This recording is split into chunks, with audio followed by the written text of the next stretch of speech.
अस्सलाम वालेकुम एवरीवन। ये जो टॉपिक है हमने डिस्कस करना है इज अबाउट प्रूडेंशियल रेगुलेशंस। हम ये जो चीज़ डिस्कस कर रहे हैं, देखें कमर्शियल एंड इन्वेस्टमेंट बैंकिंग में, जैसे हमने पहले भी ये बात काफ़ी दफ़ा इस चीज़ को मैंने एम्फसाइज किया है कि इन्वेस्टमेंट बैंकिंग का जो कॉन्सेप्ट है वो हमारे मुल्क में इज़ लिमिटेड टू एक, जैसे म्यूचुअल फंड्स हैं उनमें लोग इन्वेस्ट करते हैं, फिर जो म्यूचुअल फंड्स हैं वो पूल अप करके पैसे इन्वेस्ट कर देते हैं और इन्वेस्टमेंट से जो रिटर्न्स होते हैं वो डिस्ट्रीब्यूट कर देते हैं रिस्क एपेटाइट के मुताबिक जो कस्टमर है उनकी। तो ये बेसिकली जेएस ये जो डिफरेंट फॉर्म्स हैं इन्वेस्टमेंट की, जैसे एचबीएल की है, जेएस की है, स्क्री की इन्वेस्टमेंट फॉर्म है, ये बेसिकली ये काम कर रही है क्योंकि इनके पास जो प्रोडक्ट पोर्टफोलियो में सिर्फ म्यूचुअल फंड्स और इस किस्म की चीज़ें ही हैं। लेकिन एक्चुअल में जो हम देखते हैं सिस्टम इन्वेस्टमेंट बैंकिंग का, जहाँ से हमने इसको अडॉप्ट किया है, तो वहाँ पर जैसे फॉर एग्जांपल यूएस मार्केट में अगर आप देखें तो वहाँ पर डिफरेंट मार्केट्स अवेलेबल हैं। तो वहाँ पे इन्वेस्टमेंट एनालिस्ट का काम ये होता है कि इन्वेस्टर की रिस्क एपेटाइट को देखते हुए वो इन्वेस्ट करता है, जहाँ पर उसका फॉर एग्जांपल अगर एक रिस्क टेकर है इन्वेस्टर, उसकी एपेटाइट को देखते हुए वो हेड मार्केट में इन्वेस्ट करना शुरू कर देगा, या अगर कोई रिस्क अवर्स है तो बॉन्ड मार्केट में उसकी इन्वेस्टमेंट कर देगा। तो ये वो इस तरह से पोर्टफोलियो बना के गाइड करता है इन्वेस्टर को। वहां पर इंटरनेशनल में मार्केट में जैसे यूएसए है, वहां पर इन्वेस्टमेंट बैंकिंग इस तरह से की जाती है। पूरा सीएफए का जो करिकुलम है वो इन्वेस्टमेंट एनालिस्ट को बनाने के लिए इसी तरह डिजाइन किया गया है कि उस जो इन्वेस्टमेंट एनालिस्ट जो कैंडिडेट है उसकी एक्सपर्टी हो हर मार्केट पे, उसे पता हो कि किस तरह से मॉडल बनाने हैं, किस तरह से देख के इन्वेस्टमेंट कहाँ करनी है। लेकिन ये जो कमर्शियल बैंकिंग है ना, हमारा जो एम्फोसिस है पाकिस्तानी इन्वायरमेंट में जो पॉपुलर है वो कमर्शियल बैंकिंग है, और बड़ा कंट्रोल्ड इन्वायरमेंट में जो हमारा रेगुलेटर है स्टेट बैंक ऑफ पाकिस्तान, उसने कुछ प्रूडेंशियल रेगुलेशंस इशू की हुई हैं जो हर बैंक ने फॉलो करनी है। अब ये जो प्रूडेंशियल रेगुलेशंस हैं ये स्पेसिफिक हैं कमर्शियल बैंक्स के लिए, कमर्शियल बैंक्स ने इनको फॉलो करना होता है। इनकी डिफरेंट कैटेगरीज हैं, देखो नाम से पता चल रहा है, रेगुलेशंस हैं प्रूडेंशियल। प्रूडेंशियल यानी कि प्रूडेंटली, मतलब एहतियातन, एक पहले से एक अनाउंस। देखो हम हर जो सिचुएशन है, जो अनकंटीजेंसीज होती हैं उनको तो हम नहीं, हमें पता होता कि सडन या अनफॉर्चुनेट या कोई out of the box situation क्या होगी। लेकिन मैक्सिमम अपने जो कंसर्न्स हैं उनको कवर करने के लिए जो कि प्रैक्टिस में देखे गए हैं, जो डिफरेंट एनवायरमेंट्स में देखे जाते हैं कि क्या क्या प्रॉब्लम्स हो सकते हैं, उनको कवर करके इस सारे पोटेंशियल रेगुलेशंस के डॉक्यूमेंट में स्टेट बैंक ने 4 कैटेगरीज बना दी हैं, जिनमें एक कॉर्पोरेट गवर्नेंस है, जिनमें एक ऑपरेशंस है, जिनमें आपका एक रिस्क मैनेजमेंट है, जिसमें anti money laundering, KYC, know your customer, ये रेगुलेशंस है। ये 4 एरियाज को बेसिकली ये रेगुलेशंस कवर करती हैं, और ये हर बैंक पे लाजिम है कि वो इनको फॉलो करेगा और इनके अकॉर्डिंगली ही अपनी पॉलिसीज को बनाएगा। तो ये हमने बात की अभी यहाँ तक कि what are the prudential regulations, ये क्या होती है। इसमें हम ये चीज़ों को डिस्कस करेंगे, इसी तरह ये इसको समझने की कोशिश करेंगे। इसमें से आपका जो टेक अवे होगा वो ये होगा कि आपने फॉर एग्जांपल जैसे मैंने लफ्ज इस्तेमाल किया प्रूडेंशियल रेगुलेशन, तो आपको पता हो कि व्हाट इज प्रूडेंशियल रेगुलेशन, ये होती क्या है। इसको एज इट इज याद करने की और रटा मारने की जरूरत नहीं है, इसमें सिर्फ कॉन्सेप्ट समझना है। आपको ये पता होना चाहिए कि प्रूडेंशियल रेगुलेशंस क्या है, स्टेट बैंक ने क्यों ये इशू की हैं, और ये हैं क्या, ये किस बारे में बात करती हैं, और उसका ब्रीफ जस्ट आपने अपने दिमाग में रखना है बस। ठीक है, इसको जो भी इसमें से हम चीजें डिस्कस करेंगे, जो की पॉइंट्स होंगे वो आपने अपने दिमाग में रखने हैं। साथ साथ हम इसका टेक्स्ट भी पढ़ लेते हैं ताकि इसमें जो कंफ्यूजन या कोई मुश्किल चीज हो तो हम उसको एक्सप्लेन कर दूंगी मैं आपके लिए। Prudential regulation is a type of financial regulation that requires financial firms to control risk and hold adequate capital as defined by the capital requirements, liquidity requirement, by the imposition of concentration risk limits, by related reporting and public disclosure। मतलब बताने का मकसद ये है कि prudential regulation एक ऐसी financial regulation है जो कि स्टेट बैंक ने जारी की है फाइनेंशियल फर्म्स के लिए, बैंक्स यानी कि financial firms.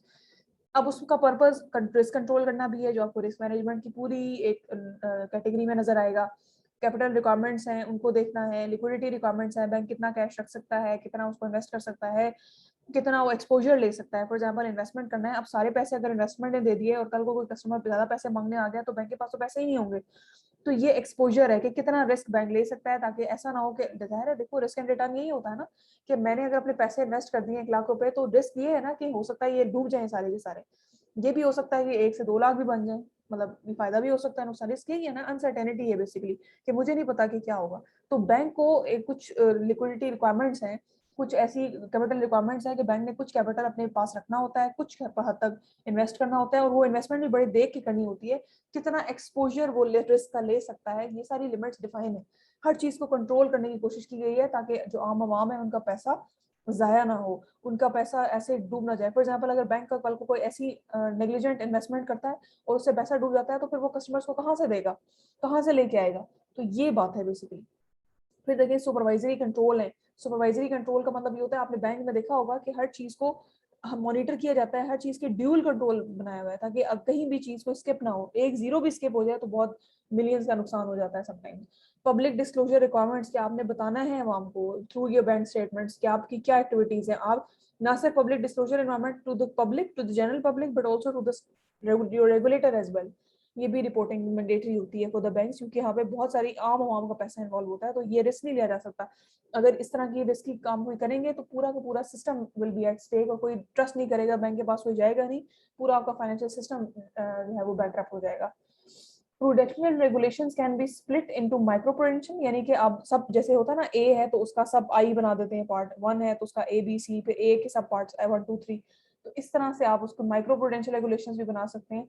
Micro prudential regulations का मतलब ये होता है कि आप कुछ इंडिविजुअल फर्म को टारगेट कर रहे हैं, इंडिविजुअल्स को टारगेट, इंडिविजुअल फर्म्स को टारगेट कर रहे हैं, ठीक है।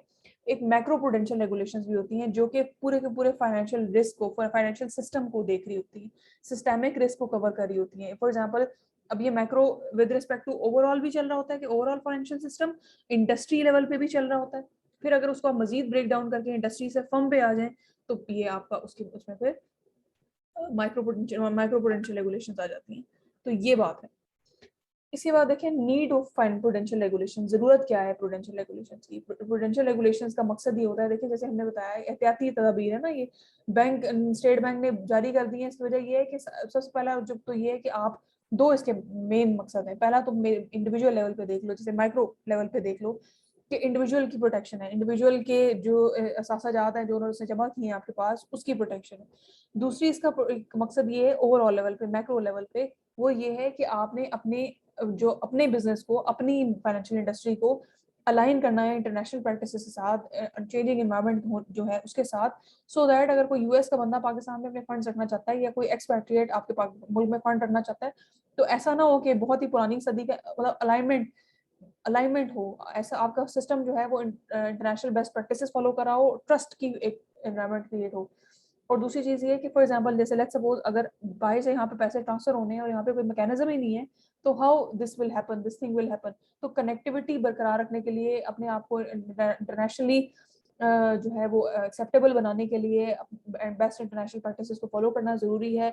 और इसको तभी फॉलो करेंगे ना जब वहाँ पे कोई रूल एंड रेगुलेशन होगा। ये रूल एंड रेगुलेशन बनाना किसका काम है? स्टेट बैंक का काम है। तो उसी जमाने में स्टेट बैंक ने फिर ये प्रूडेंशियल रेगुलेशन जारी की हैं। ये टाइम टू टाइम रिवाइज होती रहती हैं प्रूडेंशियल रेगुलेशंस, क्योंकि ये कोई लॉ नहीं है जिसके लिए आपको पार्लियामेंट में जाना पड़े, वहां पे जाके डिस्कशन हो, फिर जाके ये लॉ डेवलप हो।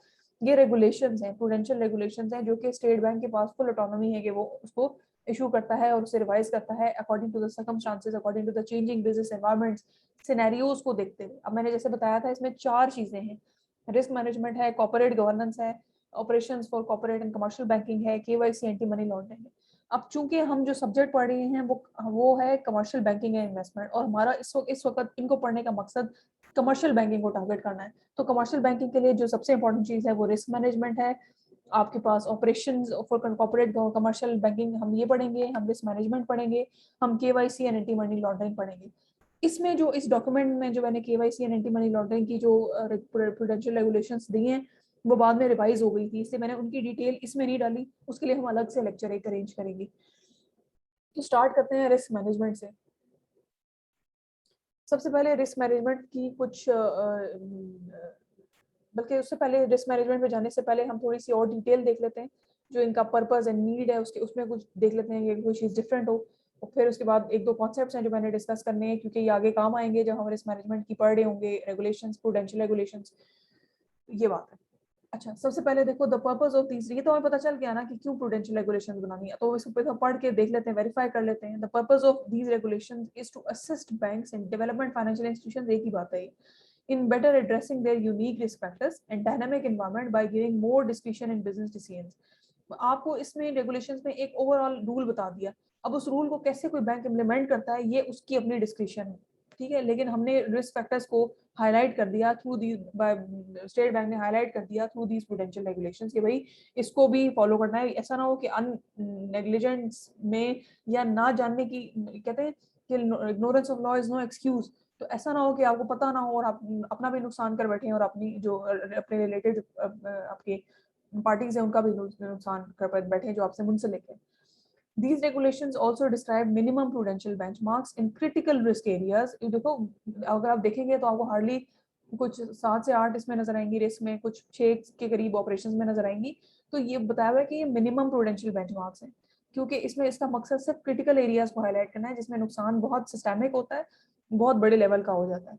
लेकिन इसका मतलब ये है कि, और दूसरी चीज, एक और चीज जानने की है कि ये कोई लॉ नहीं है, ये रेगुलेशंस हैं, ये तहतीर हैं जो कि बैंक ने लागू किए हैं, स्टेट बैंक ने बाकी कमर्शियल बैंक्स पे। अगर ऐसा कोई स्टेट बैंक लेटर ऑन कोई ऐसा डायरेक्टिव इशू करता है या कोई ऐसी इंस्ट्रक्शंस जारी करता है जो उस वक्त की सिचुएशन के मुताबिक हो लेकिन पोटेंशियल रेगुलेशंस के अगेंस्ट हो, उसको उसके मुखालिफ हो, तो आपने फिर उसके स्टेट बैंक के डायरेक्टिव्स को फॉलो करना है। पोटेंशियल रेगुलेशंस ऐसे डायरेक्टिव को जो later on bank state bank issue करेगा उसको सुपरसीड नहीं करती। यानी कि अपनी जगह ये इंपॉर्टेंट है, ये इसलिए है कि आपको बता दिया जाए कि भाई इन चीज़ों का ध्यान रखना है आपने, ताकि आप किसी नुकसान का जो है ना अपने नुकसान करें ना आवाम का नुकसान करें जो आप पे ट्रस्ट करके आप के पास अपने पैसे रखवाते हैं, अपने इन्वेस्टमेंट करते हैं। तो ये बात है। फिर banks and DFIs are advised to ensure meticulous compliance of these regulations in letter and spirit, मतलब उनको करनी होगी meticulous compliance without any delay, without any ignorance, without any negligence. They have to comply with these regulations in true sense, basically letter and spirit का मतलब है। तो ये बात है। अब आ जाते हैं कुछ कॉन्सेप्ट्स पे। ये एक दो स्लाइड्स मैंने कॉन्सेप्ट से रिलेटेड लिखी हैं क्योंकि ये आगे सवाल होंगे और फिर आपको पता होना चाहिए कि होता क्या है ये। फंड बेस्ड और non fund based credit facilities क्या होती हैं? फंड बेस्ड फैसिलिटीज वो होती हैं जिनमें एक्चुअल कैश की मूवमेंट होती है from one place to, for example अगर मैंने ट्रांसफर किए पैसे अपने अकाउंट से किसी पार्टी के अकाउंट में, एक्चुअल कैश मेरे अकाउंट से डेबिट हुआ और उसके अकाउंट में क्रेडिट हुआ, इसका मतलब है ये फंड बेस्ड एक्टिविटी है। अगर मैं कोई ऐसा, फॉर एग्जांपल अगर मैं बैंक पर्सनल लोन देता है तो पर्सनल लोन बैंक के अकाउंट से अमाउंट डेबिट होती है और कस्टमर के पास जाती है, तो ये फंड बेस्ड फैसिलिटी है। Non fund based credit facilities वो क्रेडिट फैसिलिटीज होती हैं जिसमें पैसा ट्रांसफर नहीं होता। फॉर एग्जांपल जैसे गारंटी है, गारंटी में फॉरेन फंड ट्रांसफर नहीं होते। जैसे एलसी है उसमें फॉरेन फंड ट्रांसफर नहीं होते। वो एक सॉर्ट ऑफ एक पेपर आप खुद अगली पार्टी को दे देते हैं जो कि एश्योरेंस होती है कि ये जो है वो आप के पास पैसे, मतलब उसको उसको दिखा के वो पैसे निकलवा सकता है लेटर ऑन, लेकिन फौरी तौर पर नहीं होती। जैसे देख लेते हैं fund based credit facilities are those where upon sanction, यानी कि जब वो ग्रांट हो जाती हैं, there is actual outflow of funds, मतलब एक्चुअली आपके अकाउंट से पैसे कटेंगे और दूसरे के अकाउंट में जाएंगे, मतलब from the bank to the borrower. इसको कहते हैं कि फंड बेस्ड क्रेडिट फैसिलिटीज। ठीक है। नॉन फंड जो क्रेडिट फैसिलिटीज होती हैं उसका मतलब ये होता है कि जिसमें आपके एक्चुअल आउटफ्लो ऑफ कैश नहीं हो रहा होता। फॉर एग्जांपल जैसे मैंने भी एग्जांपल दी, कैश ओवरड्राफ्ट है for example, non fund based facility है। इसके बाद बैंक गारंटीज हैं, लेटर ऑफ कंफर्ट है, लेटर ऑफ क्रेडिट भी हो सकता है। तो ये बात है। अब जब फॉर एग्जांपल जब वो ड्यू डेट आती है तो ऑब्वियसली वो फंड बेस्ड, क्योंकि एक्चुअल में तो पर्पस यही है ना गारंटी देने का, या गारंटी लेट्स सपोज अगर वो गारंटी दी आपने और अगली पार्टी ने ब्रीच डिसऑनर कर दिया, पेमेंट नहीं किया, तो गारंटी एक्सरसाइज होगी। जब गारंटी एक्सरसाइज होगी तो फिर वो फंड बेस्ड बन जाएगी। तो ये बात है। फॉर एग्जांपल जैसे ट्रांजैक्शन की एग्जीक्यूशन से पहले एलसी इशू कर दिया, जब आपकी असाइनमेंट कंसाइनमेंट ट्रांसफर होगी तो फिर तो पैसे देने हैं, पैसे तो देने होंगे, लेकिन फौरी तौर पर वो फंड बेस्ड नहीं होती, फौरी तौर पर वो नॉन फंड बेस्ड होती है। बाद में जब at the time of execution वो जो क्रेडिट फैसिलिटी बैंक ग्रांट कर रहा होता है वो फंड बेस्ड हो जाती है। फिर एक इसमें आप देखेंगे लफ्ज सिंगल ऑब्लिगोर का। सिंगल ऑब्लिगोर का मतलब होता है कि single borrower, single individual. Single obligor एक टर्म जो इन्होंने इस्तेमाल की हुई है, इसका मतलब है सिंगल इंडिविजुअल बोरोअर या सिंगल बोरोअर। तो जिसको अगर एक बंदा सिर्फ, अगर बैंक सिर्फ एक बंदे को, एक सिंगल बोरोअर को या इंडिविजुअल को जो क्रेडिट फैसिलिटी देता है, या कोई जो है वो क्रेडिट फैसिलिटी ही है वो जो देता है, तो उसको कहते हैं कि सिंगल ऑब्लिगोर है। अगर ग्रुप ऑब्लिगोर होगा तो वो ग्रुप की बात हो रही है या इंस्टीट्यूशन की बात हो रही है। ठीक है। तो ये बात, अब ये है वो रिस्क मैनेजमेंट की रेगुलेशंस, प्रूडेंशियल रेगुलेशंस, जो हम आगे डिटेल में स्टडी करेंगे। मैं एक बार फिर आपको रिमाइंड कर दूं कि आपने सिर्फ ये इनकी ये तो ये चीज आपको पता होनी चाहिए कि regulation 1 is about exposure limits, regulation 2 is about limit on exposure against contingent liabilities, limit R3 जो है वो किस बारे में है, 4 किस बारे में, ये तो चीज आपको पक्की पता होनी चाहिए। इसके अंदर की जो डिटेल्स हैं उसमें आपने सिर्फ ये अंडरस्टैंडिंग लेनी है कि बैंक क्या बात करने की कोशिश कर रहा है। ये रेगुलेशन ऑफ वन जो एक्सपोजर लिमिट्स बता रही है, इसमें है क्या, इसमें बात क्या हो रही है, सिर्फ ये पता होना चाहिए, जो इस सब्जेक्ट की रिक्वायरमेंट भी है। फॉर एग्जाम्पल जैसे देखो एक्सपोजर लिमिट्स, एक्सपोजर लिमिट का मतलब ये होता है कि बैंक ने अगर कहीं इन्वेस्टमेंट करनी है, ये किसी बंदे को, बोरोवर को लोन देना है, तो बैंक कितनी हद तक एक्सपोजर ले सकता है, कितना हद तक वो रिस्क बर्दाश्त कर सकता है, उसकी रिस्क लिमिट क्या होगी, उसकी एक्सपोजर लिमिट क्या होगी। तो ये इसमें बताया हुआ है कि exposure limits for a single obligor, हम पीछे पढ़ के आए ना कि सिंगल बोरोवर है या सिंगल इंडिविजुअल है, एंड ऑब्लिगोर ग्रुप, अगर एक ग्रुप लेवल पे बात हो रही है, या फिर से होता है ना समटाइम एक कंपनी के बेसिस पे बिहाफ, इंस्टीट्यूशन है बेसिकली ऑब्लिगोर ग्रुप, तो इसके बेस बिहाफ पे आप क्या, किस तरह से आप एक्सपोजर लेंगे, तो उसकी लिमिट उन्होंने बताई है कि 20% for fund based and non fund based credit facilities. अच्छा, for whereas for obligor group the exposure limit is 25% for fund based and non fund based credit facility, यानी कि अगर इंडिविजुअल ऑब्लिगोर की बात होगी तो 20%, फंड बेस्ड या non fund based credit facilities में बैंक एक्सपोजर ले सकता है, और अगर कंपनी की बात हो रही है तो उसमें 25% वो एक्सपोजर ले सकता है, रिस्क ले सकता है उनको लोन देने का, फंड बेस्ड फैसिलिटी के लिए भी और non fund based credit facility के लिए भी कितना, 25%। ये बात यहाँ तक नहीं है। फिर अच्छा, लेट्स सपोज अगर रिलेटेड पार्टी की बात हो, अब रिलेटेड पार्टी समझने वाली बात है कि रिलेटेड पार्टी कौन है।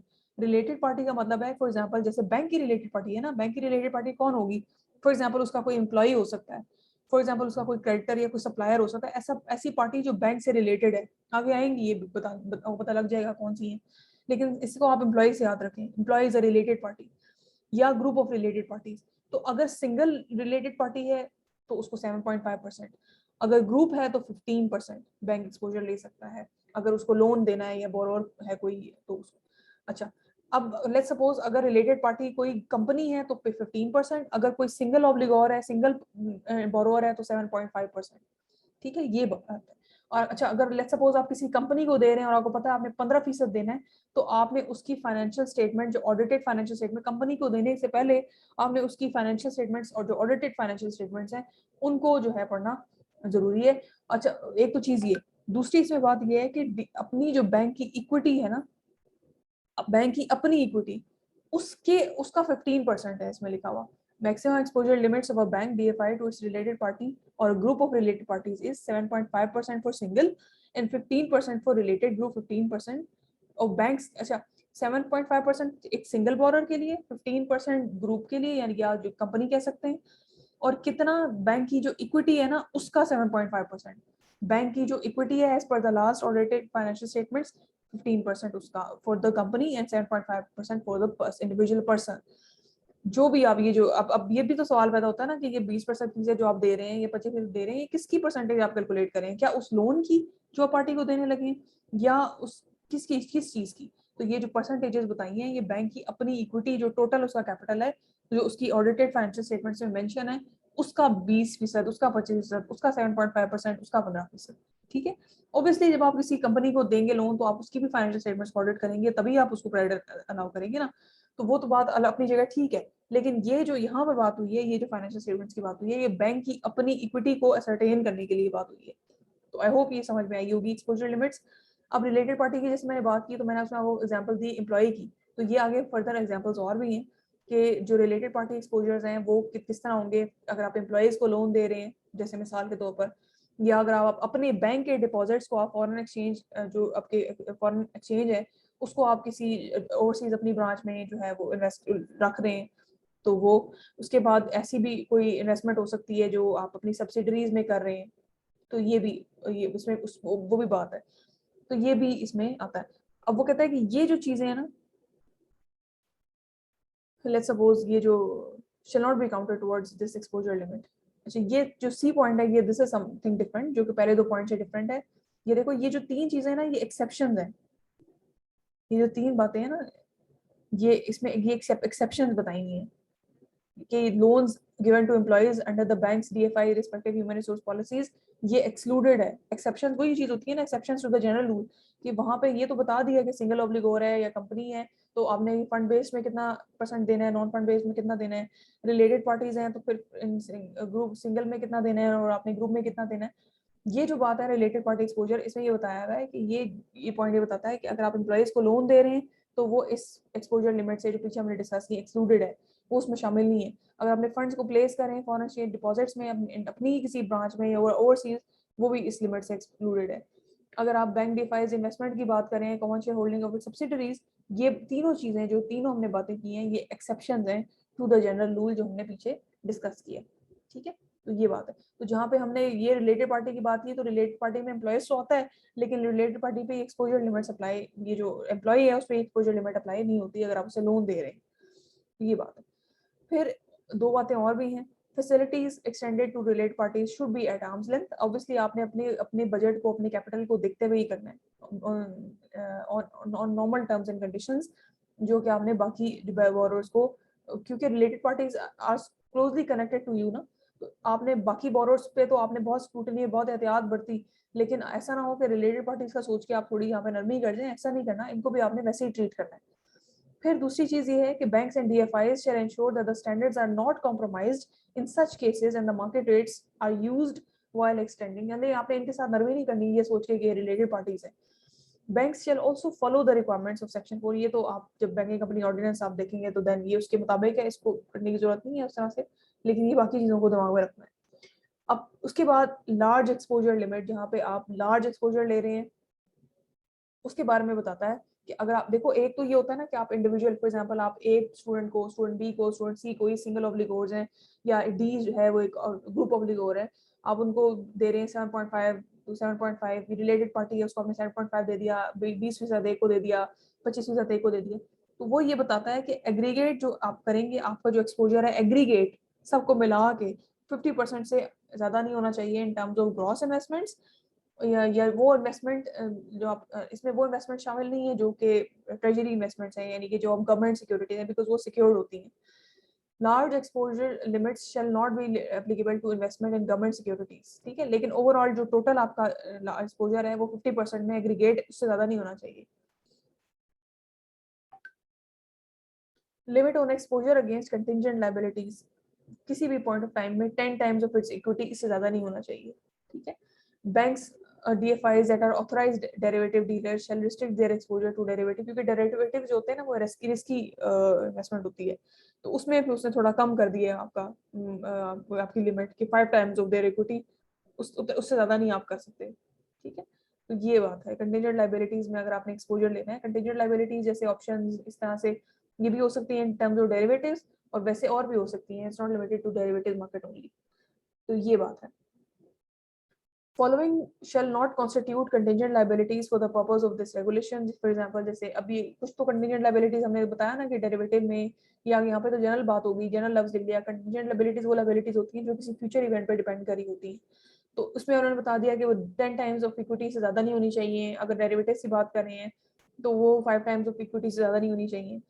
तो यहाँ पर बताया हुआ है कि कौन सी जो आइटम्स हैं, जो कौन से ऐसे चीजें हैं जो कि कंटिंजेंट लाइबिलिटीज में शुमार नहीं होती। फॉर एग्जांपल जैसे बिल्स फॉर कलेक्शन है, नॉन फंड बेस्ड एक्सपोजर है जो कि to the extent covered by cash, letter of credit guarantee where the payment is guaranteed by the state bank, obviously फिर कंटिंजेंट तो ना रहा ना। claims other than those related to provision of facilities based on the banks to the bank, claims other than those related to provisions of facilities to the banks and DFIs constituents where the probability of conversion of these claims into liabilities are remote। मतलब ऐसी कोई contingent liability है जो जिसके chances बहुत ही remote हैं कि ना होने के बराबर हैं, मतलब most likely जो contingent liabilities है ना उनको consider किया जाना जरूरी है। For the purpose of this regulation, weightage of 50% shall be given to bid mobilization advance, performance bonds and 10% to the foreign exchange contracts। ये भी उन्होंने वेटेज बता दिया है कि अगर कोई बैंक इन चीजों में डील करता है तो उसने क्या परसेंटेज ध्यान में रखनी है।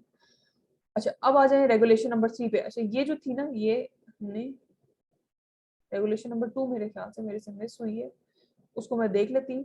तो ये बात है, यहाँ तक तो थी रेगुलेशन नंबर 1। रेगुलेशन नंबर 2 में अगले चंक में रिकॉर्ड करती हूँ क्योंकि ये बहुत ज्यादा ओवरलोडेड हो जाएगी। तो यहाँ तक थी रेगुलेशन नंबर 1, मैं रेगुलेशन नंबर 2 को भी देख लूंगी। बेसिक मैंने आपको इंट्रोडक्शन दिया अबाउट प्रूडेंशियल रेगुलेशंस का, और मैंने आपको बताया about the regulation number 1। I hope कि आपको समझ में आई होगी। कोई नई चीज समझ में आई तो मुझे बताइएगा, I will explain it further in the coming lectures. तो इसके साथ ही एंड कर रही हूँ मैं इसको। अगली वीडियो में मैं रिकॉर्ड रेगुलेशन नंबर 2 इसी तरह 1 बाय 1, ताकि आप शॉर्ट वीडियोस में इसकी मैं प्लेलिस्ट बना दूंगी so that you will be able to go through it. ठीक है। ये बात है। अपना ख्याल रखें, अल्लाह हाफिज।